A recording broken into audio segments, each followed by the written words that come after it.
Chicago, late at night. Rain hammered the glass towers and turned the streets into mirrors. Inside Harrington Biotech, the offices were dark and silent. Marcus Reed, a 40-year-old single dad and night shift janitor, pushed his mop cart through empty hallways. He once worked as a mechanical technician, but life, bills, and his daughter Tara's medical needs forced him into night work. On the 22nd floor, 7-year-old Evelyn Harrington, daughter of the CEO, sat in a conference room while her father worked late. Rain hit the windows hard. In a tiny electrical closet nearby, a short circuit began to spark. Insulation burned slowly. Smoke drifted silently into the ducts. Marcus smelled it first, that metallic burn that wakes an old memory. He followed the smell, checking vents. Then alarms finally screamed. Workers panicked and ran toward exits. In the chaos, Marcus saw something through a glass wall, a small arm waving. Evelyn was trapped inside a locked conference room filling with smoke. He shouted for help, but no one reacted fast enough. Marcus grabbed a fire extinguisher, swung it with all his strength, and smashed the glass wall until it shattered. He rushed in, scooped the coughing girl into his arms, wrapped her in his jacket, and ran through smoke-filled corridors toward the stairs. Outside, firefighters arrived. Paramedics wrapped Evelyn in a foil blanket as she grabbed Marcus's sleeve and whispered, "You're warm, like Dad." At the hospital, Marcus sat exhausted, smelling like smoke. A paramedic handed him coffee he was too tired to drink. Across the hall, CEO Graham Harrington paced until the doctor finally said Evelyn was stable. Graham nearly collapsed with relief. He approached Marcus slowly. "You saved my daughter," he said, voice breaking. Marcus shrugged. "I did what I had to." By morning, news had spread. Hero janitor saves CEO's daughter. PR teams rushed to shape the narrative. Later that day, Graham called Marcus into a small conference room. An envelope waited on the table. A reward, medical coverage, and a job offer. Not cleaning floors. Facilities engineering. Real pay. Real respect. Marcus hesitated. "I don't want special treatment." "This isn't charity," Graham said. "You have skills we need." After thinking about Tara's future, Marcus accepted. Cameras followed him as he signed papers. Workers greeted him differently. For the first time in years, he stepped onto the manufacturing floor as an engineer again. He checked conveyors, rewired sensors, and made machines run smoother. But not everyone liked the change. Some whispered that a janitor hero didn't belong in engineering talks. Still, a small thank you note taped inside his locker, drawn by Evelyn, kept him steady. "Thank you for saving me." Marcus adjusted quickly to his new role. The workers respected him because he understood machines like he understood people, with patience.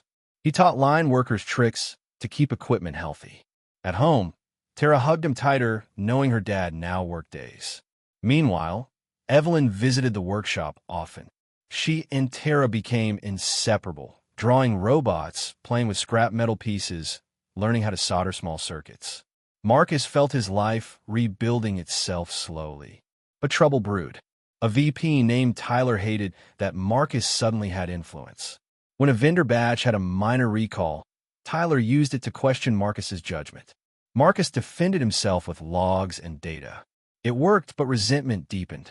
During this time, Marcus's instincts warned him about Line 3's conveyor. The torque sensor sometimes misread values in cold temperatures. Late one night, he heard the bell tremble. His gut tightened. He called the shutdown, even though it meant missing a shipment deadline. Workers grumbled. Tyler exploded, sending emails blaming Marcus for delays. When a motor was opened, the truth showed. The bearing was one cycle away from seizing and causing a fire. Marcus had prevented disaster. But instead of praise, a contractor leaked an email online.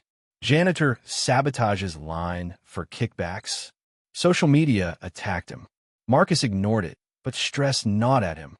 5 nights later, at 3:14 a.m., the alarm shrieked again, this time real flames. Fire burst inside the packaging room.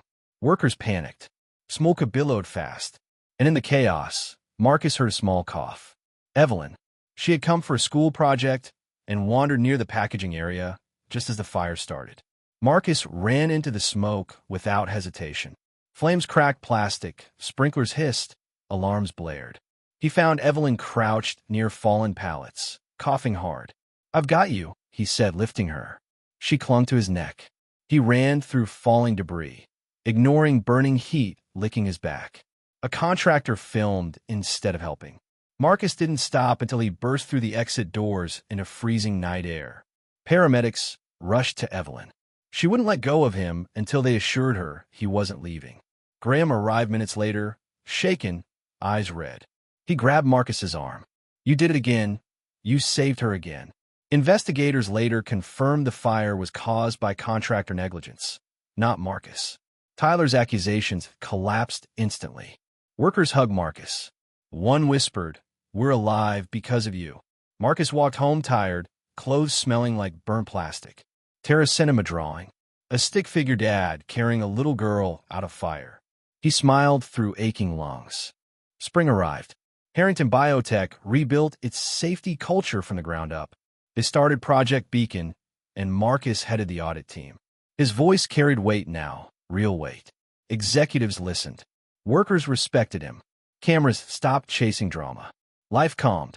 Evelyn and Tara became everyday visitors in Marcus's workshop, building circuits, gluing cardboard robots, and learning engineering basics. Their laughter restored something in Marcus. Graham changed too. He became a softer father, spending more evenings with Evelyn. One day, he helped Marcus finish a small robot. The girls cheered as it moved awkwardly across the floor. Inspired, Marcus built a low-cost, multi-input fire detection system. When tested, it outperformed older sensors. Graham saw its potential instantly. Together, they filed a patent, Reed Harrington Safety Array. Then Graham made a life-changing offer. "Let's start a company. You run engineering. I'll help with funding. And we give workers shares." Marcus agreed. They opened a modest warehouse called Reed Systems, hiring former line workers and creating real safety devices for schools, factories, and hospitals. The startup grew quickly. A ceremony was held at Harrington Biotech to honor heroes. A plaque on the lobby wall read, "For those who keep us safe, Marcus Reed." Evelyn tugged his sleeve. "It's your name." Marcus smiled. He finally felt at peace. Reed Systems grew faster than Marcus expected. Factories called asking for safer, cheaper sensors. Schools wanted upgrades. Old buildings with outdated alarms found hope in a system that predicted danger earlier than traditional detectors. Workers felt proud owning shares in a company led by someone who once worked beside them on the floor. Marcus trained young technicians personally. He taught them not just how to solder and calibrate, but how to listen to machines, to people, to instincts. He always said, "Safety isn't equipment, it's awareness." Tara visited the warehouse often, sketching designs and asking endless questions. Evelyn joined too, carrying a notebook filled with robot doodles and ideas she dreamed of building someday. The three of them often sat on the workshop floor, surrounded by wires and cardboard, imagining futures none of them had expected. One autumn afternoon, Harrington Biotech held a ceremony. Workers gathered in the main lobby under tall windows. A new plaque hung on the marble wall. "For those who keep us safe, Marcus Reed." The room applauded. Marcus felt his face warm with embarrassment. He wasn't used to recognition. Evelyn tugged on his sleeve and whispered, "You deserve it." Graham hugged him, awkwardly, but with genuine gratitude. Marcus looked at the plaque, then at the faces around him, and realized he wasn't invisible anymore. Not just a janitor, not just a mechanic, a man who rebuilt safety from the ashes. That night at home, Tara held his hand and said softly, "Daddy, I'm proud of you." Marcus smiled. "I'm proud of us." Seasons changed. Reed Systems expanded into 3 units, employing dozens of people. Their safety modules were installed across the city. Marcus spent his days solving design puzzles, and his evenings helping Tara with homework or building small gadgets that made her mother laugh. Evelyn, now more confident, asked to learn advanced circuits. She and Tara became a team, soldering, cutting, building prototypes from scrap parts. Marcus guided them, making sure they stayed safe around tools. Seeing both girls together reminded him why he started all this. He still visited the old building sometimes. He would walk through the lobby, stare at the plaque, and remember that night. The smoke, the fear, the choice he made without thinking. It never left him. It shaped him. One winter evening, Marcus gave a talk at a safety conference. Engineers, firefighters, and plant managers listened as he explained how simple improvements could save lives. He wasn't a polished speaker, but people admired his clarity. He didn't talk like a CEO. He talked like someone who had carried a coughing child through darkness, because he had. After the conference, a teenager approached him and said, "Your story made me want to study engineering." Marcus felt a warmth he couldn't describe. Back at the warehouse, Graham visited with coffee and updates. They talked like equal partners now. No sweets. No tensión. Just respect. The past no longer weighed them down. Success never changed Marcus. He still fixed things himself. He still spent mornings tightening loose wires or cleaning a messy bench. He still believed leadership was about presence, not power. One afternoon, the girls unveiled their science fair project, a robot that followed light. It rolled across the table, bumping into a stack of modules. Taras cumulid. Evelyn laughed. Marcus clapped proudly. "Can we build a bigger one next?" Tara asked. "We'll build anything you want," Marcus replied. As Reed Systems grew, they hired more workers who had been overlooked elsewhere.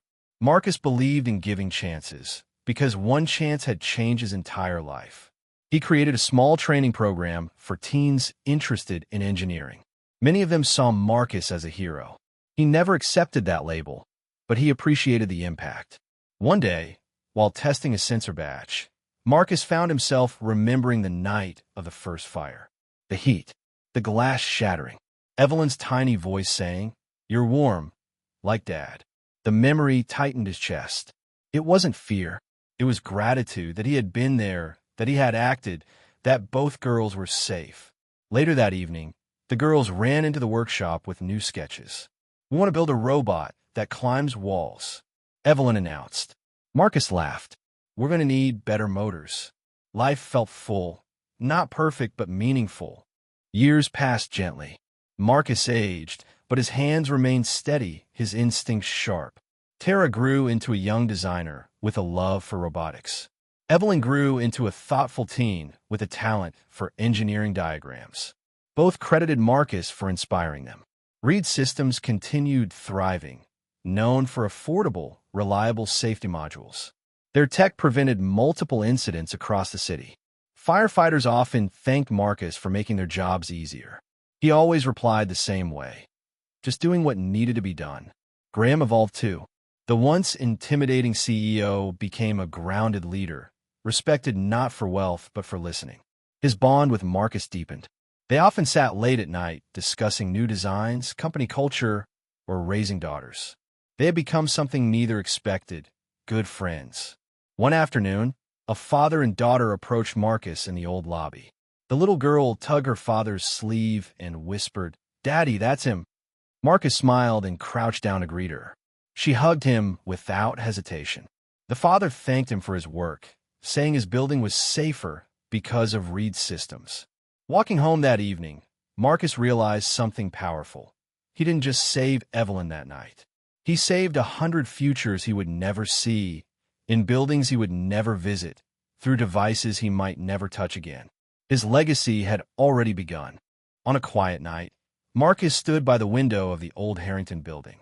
The city lights reflected off the glass, reminding him of that first shattering moment years ago. He could almost hear the alarm, feel the smoke, see the terrified little girl behind the glass. He wasn't haunted. He was humbled. He pulled out his phone. The screen lit up with an old drawing Tara made, a little stick figure dad carrying a smaller figure through smoke. A heart floated above them. Marcus smiled. He whispered to himself. It all started with one choice. Behind him, footsteps echoed. It was Graham. "Couldn't sleep either?" he asked. "No," Marcus replied. "Just thinking. About the fire? About everything." Graham nodded. "You changed my company. You changed my daughter's life. You changed mine." Marcus didn't reply. He didn't need to. They stood together in silence, looking at the city, Two fathers who'd walked through flames in different ways. Later, when Marcus returned home, Tara asked, "Dad, what does it feel like to save someone?" Marcus paused, remembering heat, fear, hope, and a small hand gripping his sleeve. "It feels," he said softly, "like finding the way back home." Reed Systems entered its fifth year with more clients than they ever imagined. Schools upgraded their alarms. Factories modernized. Even old city libraries installed the Reed Harrington safety modules. Marcus visited a few sites personally, checking installations, talking to staff, and making small adjustments others missed. He liked being hands-on. He never wanted to sit in an office all day. The workshop was his comfort zone. The smell of solder, warm circuit boards, and a bench full of tools. He taught new hires how to troubleshoot problems with patience, reminding them that safety wasn't about fancy tech. It was about paying attention. Tara grew taller, louder, smarter. She designed small gadgets that impressed even the engineers. Evelyn grew more confident, taking night classes in basic engineering. Together, the girls pushed Marcus to build more projects. His small home became a place of creativity. Wires, drawings, parts scattered like confetti. Sometimes Marcus would step back and watch them work, realizing how far life had carried him. From janitor to engineer to co-founder. The journey never felt like a victory lap. It felt like a responsibility, a gift he had to honor. One evening, as they finished another project, Evelyn handed him a drawing. Marcus carrying her, wrapped in flames and smoke. She wrote at the bottom, "Thank you for choosing to run toward me." Marcus felt a lump in his throat. Years softened the sharp edges of the past. Marcus and Graham's friendship became family-like. They spent holidays together. Tara and Evelyn grew like sisters, arguing, laughing, building, dreaming. Reed Systems opened a small scholarship program for young engineers who couldn't afford college. Marcus insisted on that. "Talent doesn't care about money," he always said. Several students who received scholarships returned to intern at the company later. One day, the documentary crew contacted them.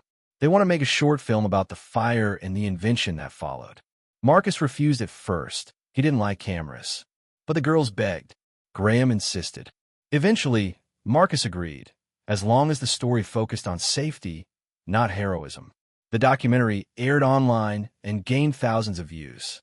Comments poured in from people who'd been inspired to be more aware, more prepared, more compassionate. Marcus didn't read most of them, but Tara did. She hugged him and said, "Dad, you helped so many people." Marcus smiled. "We helped them." Despite success, he still returned to the old building occasionally. He walked the halls quietly, remembering every sound, every moment, every instinct that had guided him. He stood sometimes near the stairwell where he carried Evelyn the first time, listening to the ghosts of alarms that no longer haunted him. He didn't fear those memories. He honored them. One day, Harrington Biotech invited Marcus to speak at a major conference. Executives, engineers, and safety officers from different industries attended. Marcus stood at the podium in his usual jacket, nothing fancy.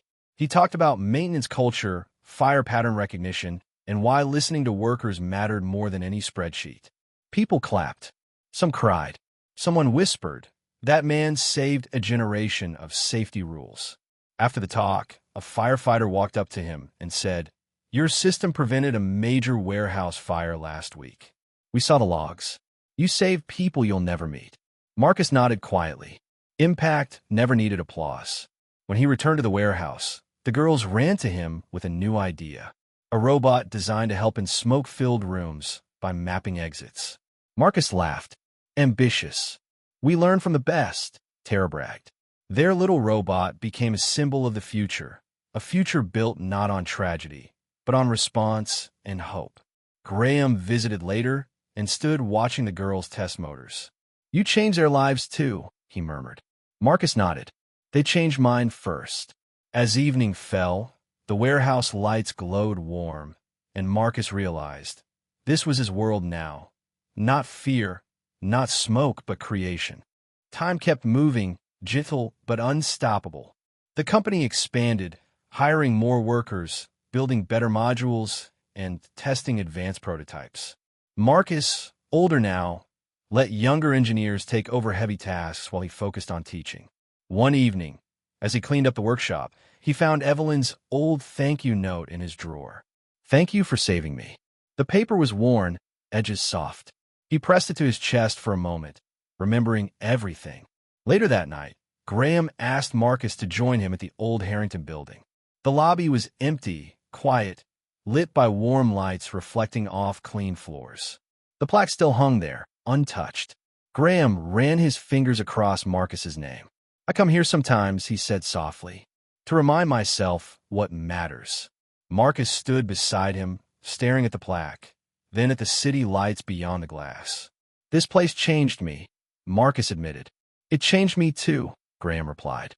They stood together in silence, two men bound by fate, courage, and lessons carved in fire.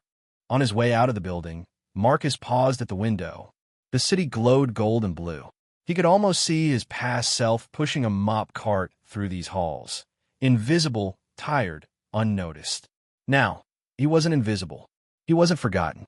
He wasn't just a janitor or an engineer or a hero. He was a father, a builder, a protector, a man who chose to run toward danger because a child needed him. When he reached home, Tara was waiting. She sat beside him on the couch and asked quietly, "Dad, what did it feel like, carrying someone through smoke?" Marcus closed his eyes. He remembered heat licking his face, adrenaline pounding in his chest, glass shattering, Evelyn's small voice whispering, "You're warm, like Dad." He opened his eyes and answered gently. It felt like finding the way back home. Tara leaned her head on his shoulder. The house was quiet, peaceful, full of invention and drawings, and the steady hum of a life rebuilt from courage. And for the first time in a long time, Marcus felt complete. Got a topic in mind for the next story? Comment it below.